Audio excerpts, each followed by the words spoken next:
जी अस्सलाम वालेकुम। Stock market में काम करते वक्त कान और आंखें दोनों खुला रखनी पड़ती हैं। उसकी वजह यह है कि जिन कंपनीज के शेयर हम खरीदते हैं, बाज़ औक़ात वो कंपनीज अच्छा काम कर रही होती हैं, लेकिन उनके बोर्ड ऑफ डायरेक्टर्स में कुछ लोग ऐसे होते हैं या उनकी मैनेजमेंट में कुछ लोग ऐसे होते हैं कि जो अगर किसी किस्म का कोई गलत काम करते हैं या उनका नाम किसी FIR में आ जाता है, तो ना चाहते हुए कंपनी की अच्छी EPS होने के बावजूद भी शेयर के ऊपर जो है वो नेगेटिव इम्पैक्ट आता है। लिहाजा शेयर होल्डर होने के हवाले से या हम अगर उस कंपनी के शेयर में अगर हम ट्रेड करना चाहते हैं, तो हमें इन तमाम खबरों पर नजर रखना पड़ती है कि जो डायरेक्टली या इनडायरेक्टली शेयर्स की प्राइस के ऊपर असरअंदाज हो सकते हैं। आज हम बात करेंगे सिल्क बैंक के हवाले से। सिल्क बैंक के अगर हम स्टॉक मार्केट की वेबसाइट पर जाएं, इस वक्त जो है सिल्क बैंक वो 92 पैसे की जो प्राइस है उस पर ट्रेड हो रहा है। गुज़िश्ता कुछ अरसे से अगर आप इसकी हिस्ट्री देखें तो ये शेयर जो है कुछ ज्यादा परफॉर्म नहीं कर पाया। जब से इमरान खान साहब की गवर्नमेंट गई है उसके बाद से तो बहरहाल तकरीबन पूरा बैंकिंग सेक्टर ही काम नहीं कर पाया, लेकिन इस सेक्टर के इस शेयर के कुछ ज्यादा ही बुरे हालात हैं। उसकी वजह जो है इस शेयर का ताल्लुक जो है वो शौकत तरीन साहब के साथ है। अगर हम स्टॉक मार्केट की वेबसाइट पर थोड़ा तफसील के साथ देखें तो इसके जिस वक्त हम CEO वगैरह के नाम पढ़ते हैं तो उसमें यकीनन CEO में भी शौकत तरीन साहब का नाम नहीं है, चेयरमैन में भी नहीं है और कंपनी सेक्रेटरी में भी यकीनन नहीं है। ऑडिटर्स अगर हम देखें तो उनमें भी इसका कुछ नाम जो है वो हमें सामने नहीं आता। लेकिन जिस वक्त हम इसकी सिल्क बैंक की वेबसाइट पर जाते हैं और वेबसाइट पर जाके जिस वक्त हम हिस्ट्री को चेक करते हैं तो हिस्ट्री में बाकायदा तौर पर शौकत तरीन साहब का नाम जो है ये मैं अंडरलाइन कर रहा हूं, यहां से आप इसको पढ़ सकते हैं।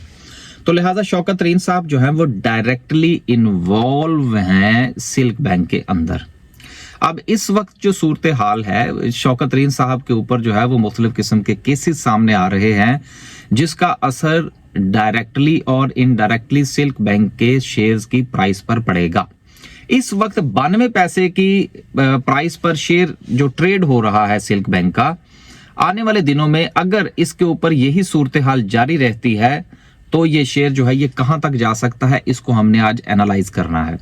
एक चीज मैं हमेशा कहा करता हूं, स्टॉक मार्केट में हाई रिस्क और हाई रिवॉर्ड होता है, लेकिन इसके साथ साथ अगर आप किसी शेयर का बुरे वक्त में साथ देते हैं तो वो अच्छे वक्त में आपका साथ देता है। सिल्क बैंक जो है सर्विसेज सेक्टर का शेयर है, बैंकिंग सेक्टर का शेयर है और पाकिस्तान में बैंकिंग सेक्टर जो है वो हमेशा से ही कमाता आया है।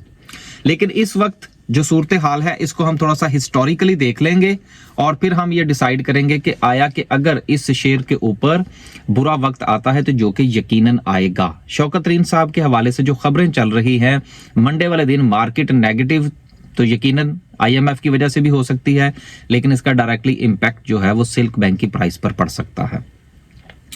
थोड़ा हिस्ट्री को देख लेते हैं कि हिस्टोरिकल प्राइस जो है वो सिल्क बैंक की कहां तक जा सकती है और ये शेयर कहां तक गिर सकता है। फिर उसके बाद हम ये डिसाइड करेंगे कि आया कि इसमें जो स्टेक है हमारा वो हमें बेच देना चाहिए या हमें उसे रखना चाहिए।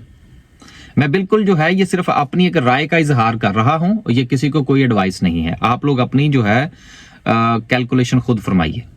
हिस्टोरिकल अगर हम जायजा लें तो ये शेयर जो है इसकी ऑल टाइम हाई पूरी हिस्ट्री में ये 29 रुपए 35 पैसे तक जो है ये इसने हाई लगाया है।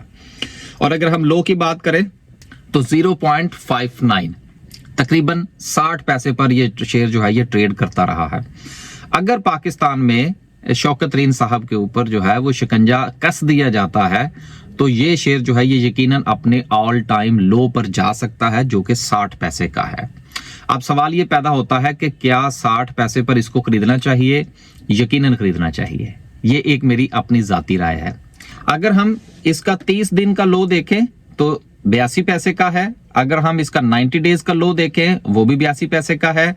अगर हम इसका 6 महीने का लो देखें वो भी 82 पैसा है। और अगर हम इसका 1 साल का लो देखें तो वो भी 0.82 है।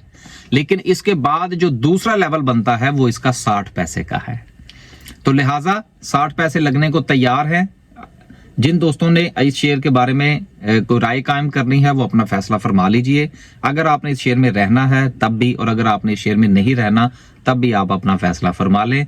ये आपके लिए एक अपॉर्चुनिटी भी हो सकती है और ये आपके लिए एक डिजास्टर भी हो सकता है। अगर आपने इसको 1 रुपया या उससे ऊपर खरीद रखा है तो देयर इज अ चांसेस कि अब ये आपके पैसे 50% गिरने लगे हैं। अल्लाह हाफिज।